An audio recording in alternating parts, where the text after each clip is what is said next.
ប៉ូលីសមិនចេះមើលស្រីបើមានប្តីមិននឹកដើរតាឯង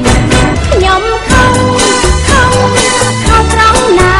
មេត្តាចង់អល់កូនលែងខកសួរមិនព្រមលែងខ្ញុំគង់វែងរួមមេមិនឃើញផងរកត្រង់តែចោលថាខុសក៏មិនដេញរស់ខ្ញុំនឹងធ្លាប់នៅតែស្រុកស្រែទីក្រុងភ្លើងស្តុបមិនតែស្គាល់គេធ្លាប់ឃើញតែនៅបរទេស